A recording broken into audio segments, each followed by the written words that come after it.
ಧಾರವಾಡದ ಹೆಬ್ಬಳ್ಳಿ ಗ್ರಾಮದಲ್ಲಿ 91 ಪಿಒಪಿ ಗಣಪತಿ ಮೂರ್ತಿಗಳು ಸೀಜ್.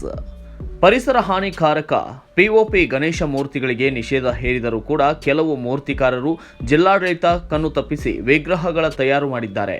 ಇಂತಹ ಮೂರ್ತಿಗಳ ಖಚಿತ ಮಾಹಿತಿ ಮೇರೆಗೆ ಧಾರವಾಡದಲ್ಲಿ ಕಾರ್ಯಾಚರಣೆ ನಡೆಸಿ ಪಿಒಪಿ ವಿಶೇಷ ಕಾರ್ಯಪಡೆ ಹೆಬ್ಬಳ್ಳಿಯಲ್ಲಿ 91 ಮೂರ್ತಿಗಳನ್ನು ಸೀಜ್ ಮಾಡಿದ್ದಾರೆ.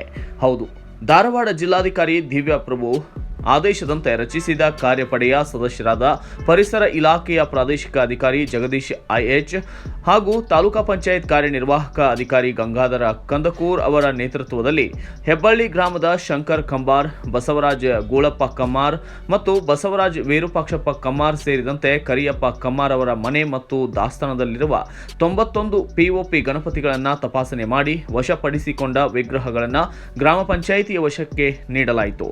ಈ ಸಂದರ್ಭದಲ್ಲಿ ಅಮೀನಬಾವಿ ವಲಯದ ಕಂದಾಯಕ ನಿರೀಕ್ಷಕ ಸಂಪತ್ ಕುಮಾರ್ ಒಡೆಯರ್ ಹಾಗೂ ಗ್ರಾಮ ಆಡಳಿತ ಅಧಿಕಾರಿ ರಾಮಚಂದ್ರ ನಾಯಕ್, ಪಂಚಾಯತ್ ಅಭಿವೃದ್ಧಿ ಅಧಿಕಾರಿ ಬಸವರಾಜ್ ಮದನಬಾವಿ, ಹೆಬ್ಬಳ್ಳಿ ಗ್ರಾಮ ಪಂಚಾಯಿತಿ ಕಾರ್ಯದರ್ಶಿ ಜಿಎಸ್ ಬಡಿಗೇರ್ ಮತ್ತು ಪೊಲೀಸ್ ಇಲಾಖೆಯ ಇಎಸ್ಐ ಮಂಜುನಾಥ್ ತಡಹಾಳ್ ಹಾಗೂ ತಂಡದವರು ಹಾಜರಿದ್ದರು.